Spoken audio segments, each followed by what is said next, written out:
Welcome to Forged in the Fires podcast with Fireman Rob.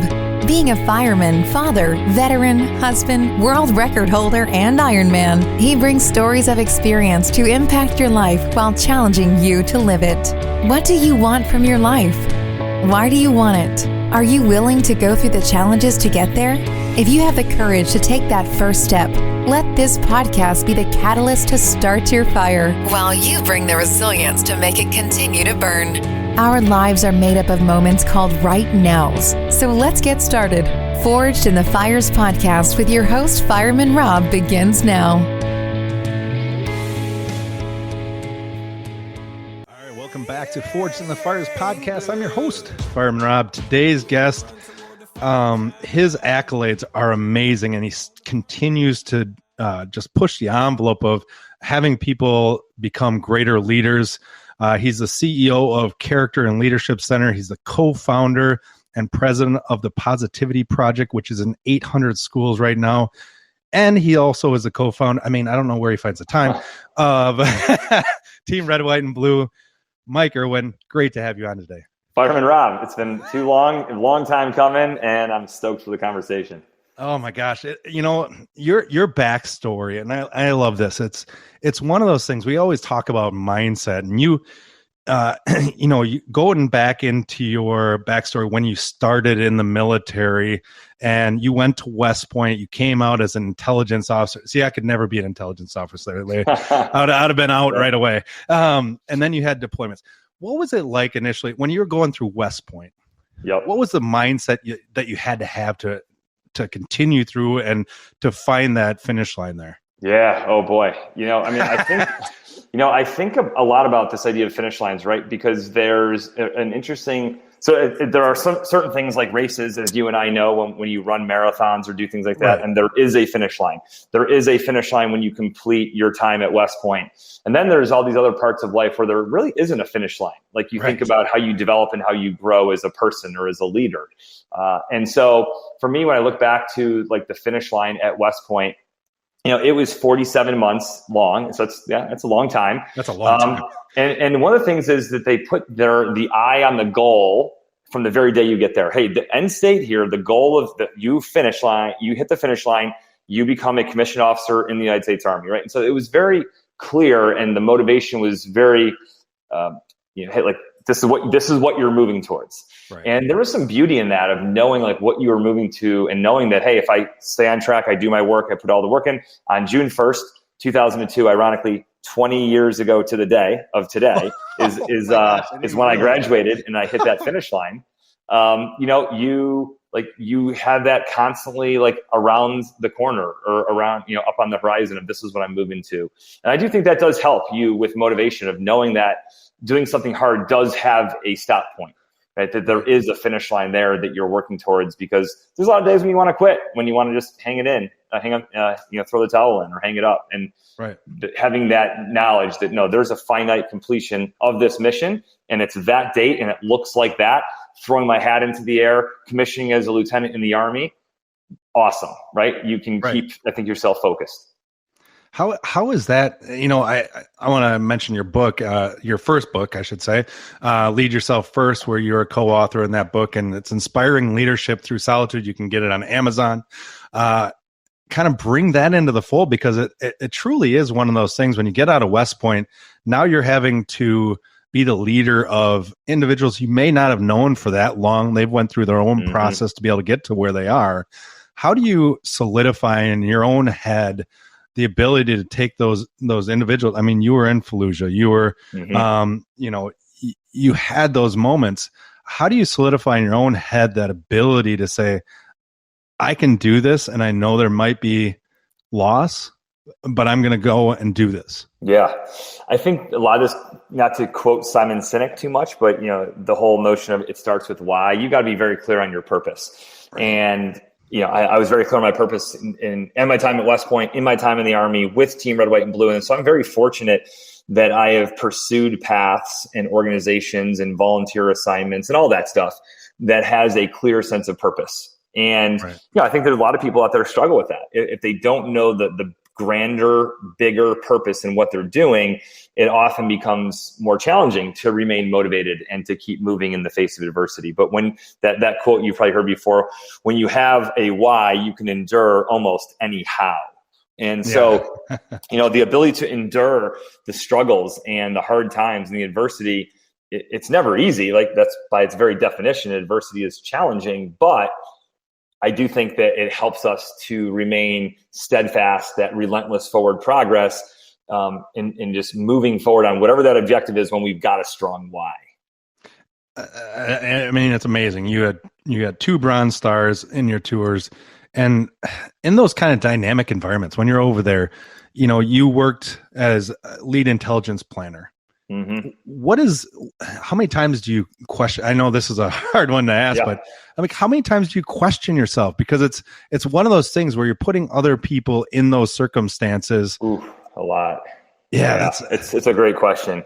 This is something that, I certainly as an intelligence officer struggled with, because I was in direct support of infantry and special forces units. And so my role was to give recommendations to the commander and other soldiers out there about what to do, knowing that I was not the one who would pay the price if something went wrong. It would be them, right? They're the one who could be shot down or wounded or killed. And I'll be honest, that was always something that was very challenging for me. And, there were certain times when I made assessments and I didn't get it right. And it did at times cost people their lives. And so, that's a different kind of like survivor's remorse than other people have. But when you are the one making the policy recommendations, or in this case, like the recommendations about what we should do, I do think you have to make peace with the fact that you're not perfect. You're going to make mistakes, and that you can't beat yourself up too bad over it. At the same time, I think you have to make sure you're applying enough pressure on yourself to say, look, I'm not the one who's going to suffer the consequences if things go wrong here. So I had better leave no stone unturned in my analysis here to make sure that I'm giving you the most clear and confident assessment that I possibly can. And to me, that's a big part of what drove me to work so hard, not just on my deployments, but in other aspects of the military as well. Well, like you said, I mean, your 2 books. The other book is Leadership as a Relationship, and it's so interesting because, like, your backstory, like just what you explained, you really have to be your own leader, because in that circumstance, if you're too scared of the outcome that you can't put your hands on, it's like parenting. Totally. You can lead them in the direction, but it doesn't mean that they're going to get there. Yep.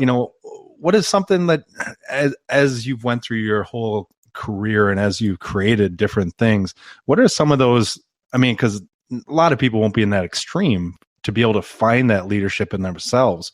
What are some of those things? How do you tangibly change those so that somebody who's, a stay-at-home mom or dad, or somebody who's just working, can bring that type of decision-making leadership into their heads? So I believe, and this ties actually into both books. So I believe that we have to democratize the understanding and the definition of leadership.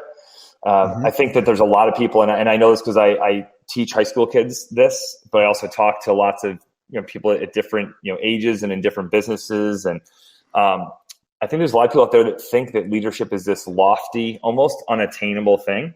Right. And I think that people often forget the fact that they have the ability to lead within like the next 10 minutes. Right. When and leadership, I don't want to boil it down and oversimplify it that leadership is influence, but I love General Eisenhower's definition. Leadership is the art of getting someone else to do what needs to be done because they want to do it. And so it's essentially it is about influence. It's not about getting people to do something that they have to do because they're being forced to. It's about people being motivated and wanting to do the right thing, And I think that when you understand leadership through that lens, then it's no longer, I don't want to say an excuse, but it's no longer say like, well, I'm not a leader, so I can't change anything or it can't affect anything. You don't need to be the one in the leadership position. You don't need to be the one in charge or managing people or a budget.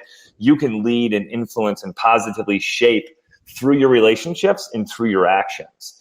And to me, that's a much more accessible and important understanding and definition of leadership that we need more people to embrace. And you hit it on the head, because it's a perfect transition to that Team Red, White, and Blue that you created, to enrich American veterans' lives by making it a community and through the physical and social activities. I mean, you have, well, I'm sure it's upwards of 146,000 members and 212 chapters. Yep. When you first started that, did you see anything like this scope happening? No. I mean, I'd like to say otherwise. Like, I had this clarity, from the very beginning, but that would be a lie, Fireman Rob. It is very much the kind of thing that we started out, in 2010, in large part because I felt myself the struggles of, well, geez, I'm no longer in the military. I technically was. I was actually still on active duty, but I was not assigned to a unit. Right. Where I had to do physical training. I just had to do my PT test twice a year. And I saw just how easy it was to stop exercising, because it requires a ton of discipline to go put that work in on your own, as as all of us know. Yeah. And so we're social beings. So as people, I think that we actually take a lot of our cues from other people. And this is the whole idea of social psychology and the role that the social setting and that other people play in our lives. And so when that went away for me in the military, I saw that and I was like, geez, I can only imagine, for someone who doesn't have to take a PT test, a physical training test twice a year, how hard it is for them. And, by the way, how difficult it would be to meet new members of your community where it's at. So we started out very small, but quickly the organization gained a lot of momentum as people were increasingly, mostly veterans, reaching out and saying, hey, staying physically active has changed or saved my life. And then that's when we realized, less than 2 years into the organization's history, that we had to really double down on this belief that, we can mobilize and inspire and motivate more veterans to become or remain physically active. And if we do that we can have a deep impact on their lives and on their health. And it's just amazing to see how every year, give or take 15 to 18,000 new veterans and supporters join the team. And that's pretty incredible. So that's amazing. That's amazing. And for anybody listening out there that wants to be a part of that, you can go to teamrwb.org. So many great stories out of that too. I mean, there's so many individuals that have really, like you said, gravitated to it, but also at the same time embraced it and then pushed it to the next level. What is one of your favorite stories of a Team RWB member that inspired you? Oh, geez. Yeah, I know. I'm putting you on the spot right here. Yeah, no. The how long do you got? I mean, I've got. So many examples. I was going to say, that one story is not enough, but what is one that sticks out? Yeah, I mean, I think a lot. What we saw over and over again. So the most inspiring story, I think, was during the Boston Marathon bombing. We had one of our Eagles, stopped, pulled over right near the finish line, took off his Team Red, White, and Blue shirt, turned it into a makeshift tourniquet to stop the bleeding for somebody. That's, sort of like the most well-known one because it was caught on the news and it was shared everywhere. But there's a lot of times in races where, a couple of members of Team RWB will help carry someone across the finish line because they get hurt, and they just can't keep moving a couple of 100 yards from the finish line. Or we've pushed like a World War II veteran in essentially a recumbent bike, right? And we've pushed, him for the entire race. There's been a Spartan race where Team RWB Eagles have carried, again, I believe a World War II veteran, for the whole course, right? And they carried him up in the air, kind of like, you would, over your head. And so there's just so many of those examples of when we see our members living out the mission. And then there's the examples of people out there who have been riddled with PTSD or struggling with the physical limitations that they have on their life, due to losing their leg, due to a roadside bomb, and how they refuse to allow that to, to prevent them from racing and from completing it, something that they want to do. So again, no one answer for you. I just have just streamloads of examples like that are amazing. And I love that because that speaks to the heart of what you guys do in that community of creating, empowering others, like you're saying, to take action to show others about the health and wellness of, just being active and at the same time being a part of this amazing community. You do have an Old Glory relay. Tell me more about that. Yeah, so we every year starting in 2014, and we took the COVID year off, but we essentially we move an American flag anywhere between 2,000 and 4,000 miles as a team on ground and on bike, over a period of 40 to 60 days. And so we've done, Sanford, the Golden Gate Bridge to the Washington, to the White House. We've done Boston to Los Angeles. We've done Seattle to Tampa. Last year was Ground Zero on the 20th anniversary of 9/11, and we brought it down to our headquarters in Atlanta. Right now, we're moving that flag from the nation's capital in D.C. down to Birmingham, Alabama, and the start of the World Game. So it's amazing because it shows us what we as veterans and supporters can do when we come together and we work together. And it also shows the country that, hey, when we unite and we work together and collaborate, it's amazing what we can do. So I love that. And it's just that mentality. And I always tell people, I said, there's our country, our everything that we believe in continues to move forward. There's a lot of people that are involved, but at the same time, you look at our veterans, you look at our active duty, all of them gave something for somebody else. Yep. They gave everything for, some gave their lives, some gave their time, and a lot are, struggling today, but you look at how valuable that time that they gave is. And what does it mean to you to be in the military? I mean, for me, so I don't come from, interestingly enough, from a military background. Right. My dad was a police officer. He was a sergeant on the Syracuse Police Department, but, I don't come from, hey, often they say in the military, it's family business. Hey, my mom or my dad was in, hey, my grandfather was in, right? It's very much like a lineage thing of you continue to serve your parents or your sibling or your father did. So, we, in my family, when we had a heart for service, but not necessarily for, for the military. So, to me, I ended up coming in largely driven by the fact that I went down and I saw West Point firsthand in person and was like, wow, this place is intense and I like it. I'm an intense person. I like pressure, and going down there and seeing and feeling that pressure firsthand was pretty powerful for me. And my big thing was after I got to know, oh, wow, you go here, not only is it funded, but then you have, a 5-year commitment to the nation to serve. I liked that. I liked that predictability and what it would do. And at the end of the day, I did have a heart for service and wanted, and still remain very proud to serve the nation and to serve my fellow citizens. That's awesome. What is, and then you take it to, you've got a wonderful family. Thank you. What does it mean to you to be able to show as a role model to your kids the power of service, but the power of action, not just speaking that, hey, I'm going to do this, but you continuously show through your actions. What does that mean to you to be able to provide that to your children? A ton, honestly. A huge part of going back to, if you have a strong why, you can endure almost any how. That is absolutely, the big part of it for me. I love being able to set the example for my kids about being physically active, about serving the nation, about serving those that have served. So I think to me that I really, I take a lot of pride in that. I take a lot of joy in that, knowing that I am, trying to model for them what I hope that they're paying attention to. Cause you can only talk to kids so much. My oldest is 12, right? So he's at the age now where he starts to have, a lot of reason and thought process about the future and all that, right. And I think that he, is starting to see that. And when he sees me interact with other veterans and other members of Team Red, White, and Blue or in the military, sees pictures from my time on deployments.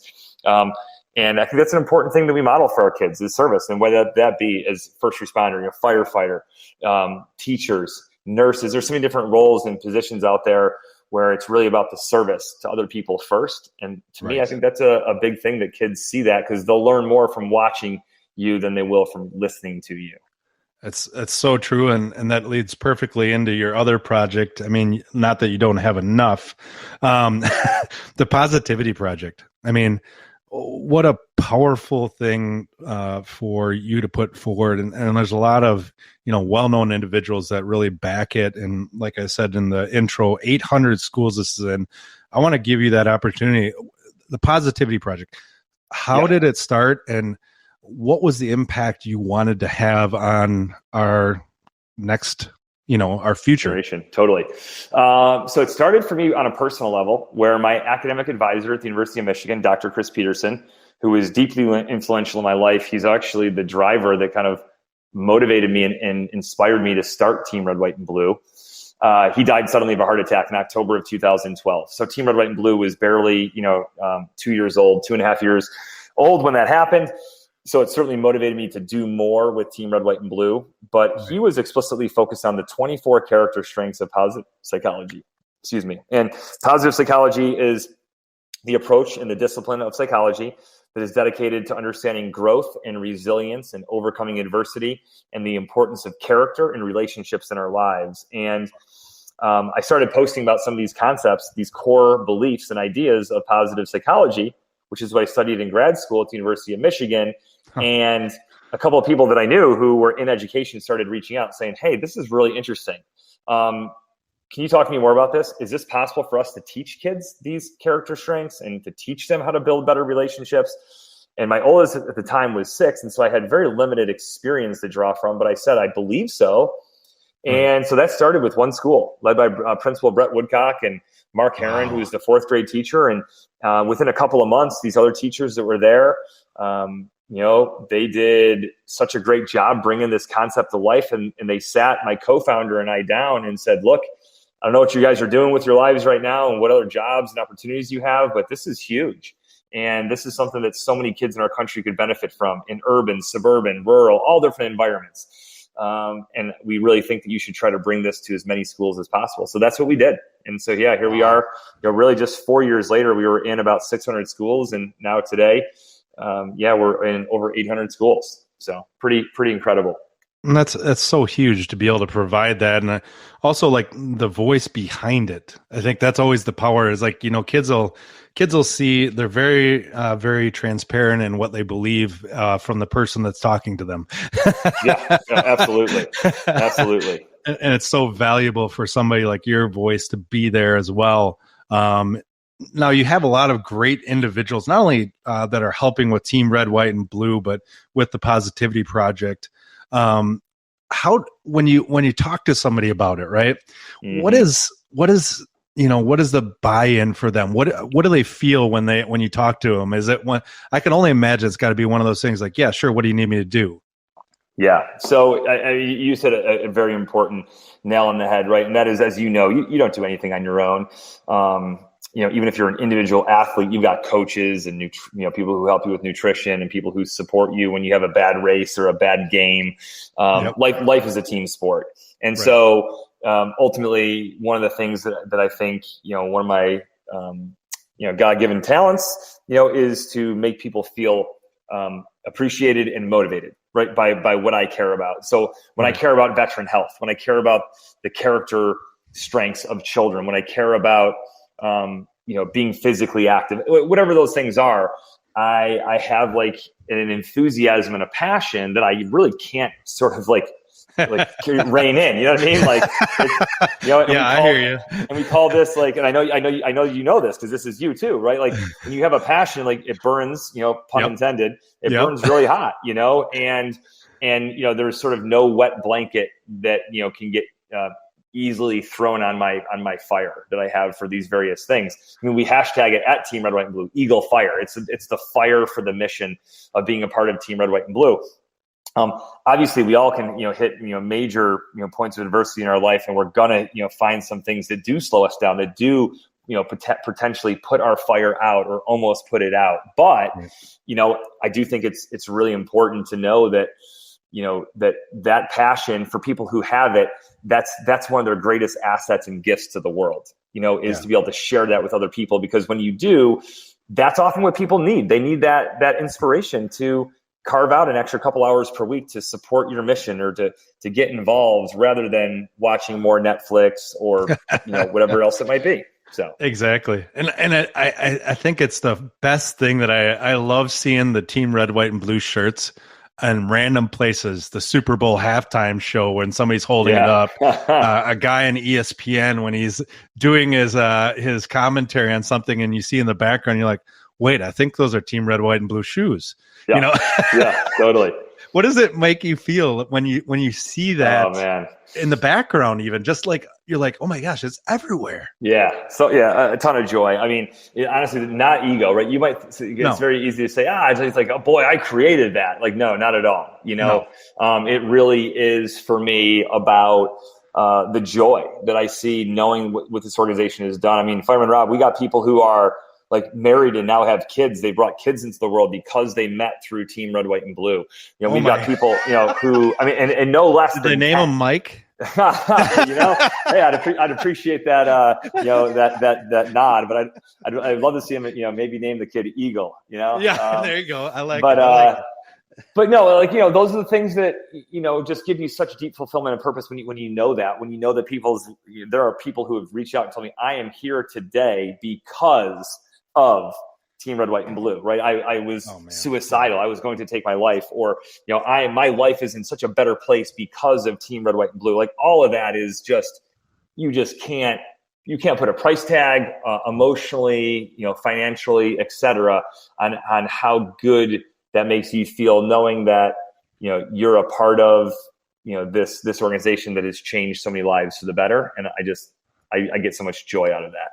I think it's amazing because, like you said before, even looking at like the old Glory Relay, it's 1 mile, it's 1 minute at a time, and I think there's a lot of people that look at it as the whole race, or as I've got 10 more years of my life, and I just don't know what to do.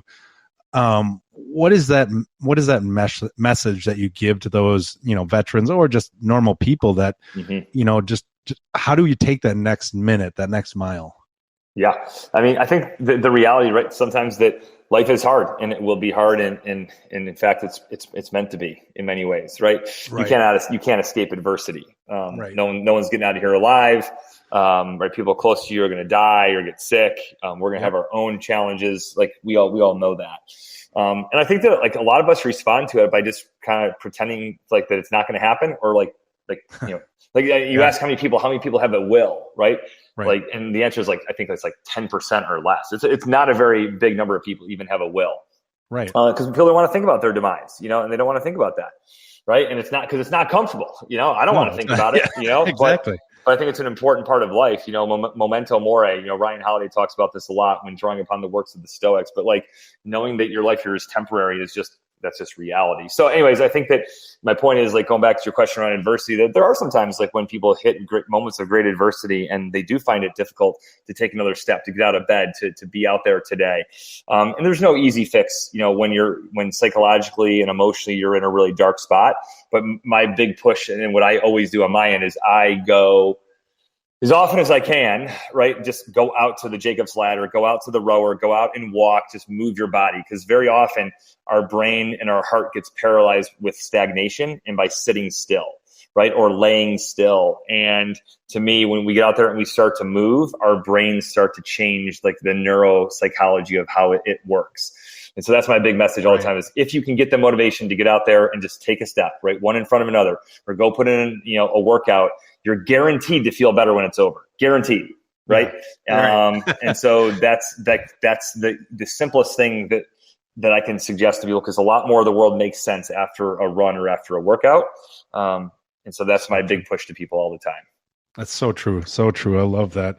Well, hey, it has been such a pleasure and such an honor to have you on. Make sure people go to, you got so many websites. It's unreal. You got Team Red, White, and Blue. It's teamrwb.org. The other thing that you want to make sure you go see is the character leadership .center. Make sure you go there and make sure you go get the book, Lead Yourself First. It's an amazing book. I always end all of my podcasts the same way, so I've got 3 questions for you. You ready? I am. All right, so first question. If you could go back to your 18-year-old self and give yourself a little piece of advice, what would that be? I think that I'd probably tell myself to just slow down a little bit. Life, not to get, to quote Ferris Bueller too much, but it goes by fast, and if you're not careful, you'll miss it. It's still advice that I try to give myself now. But certainly back then, I think that, like the need to try to squeeze in and to do all the things, like you're not going to be able to do all the things, and you just got to make pieces of that. And so running around and trying to do all the things, can lead to a frantic life. And I certainly lived that way a lot in my early 20s. I love that. That you quoted Ferris Bueller. Yeah. That's a first. That's a there first. You go.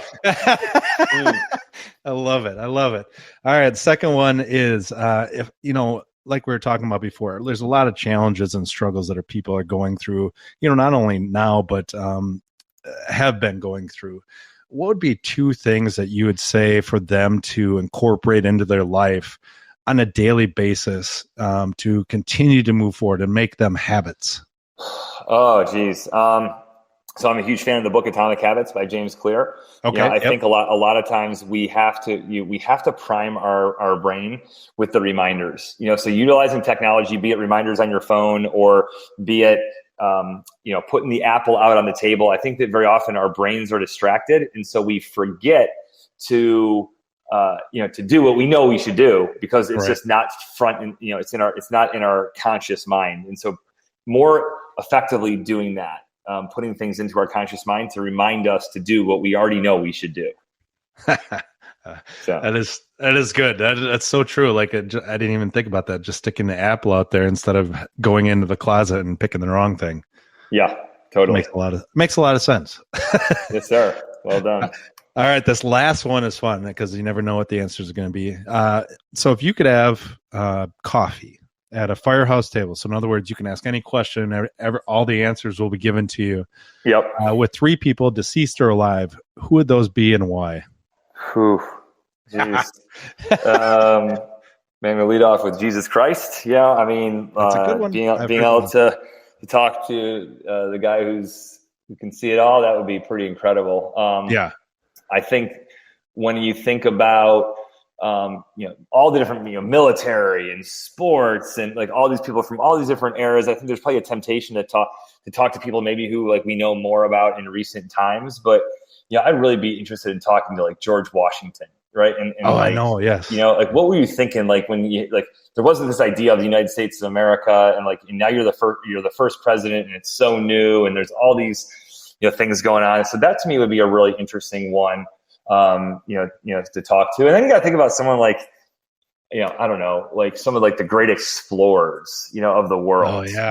And what were they thinking? You know what I mean? Like, hey, I'm gonna, I'm gonna go here that nobody knows what it is. Yeah. Like, like from Christopher Columbus to Shackelford, like I'm going to go to the South, I'm going to go to the South Pole, like with no idea where I'm, really, I mean, like what's going to be there, what's going to take, what's the chance of survival. So someone like people like that, I think, Shackelford being like, I think probably like the most recent example of someone who just did something just so incredible.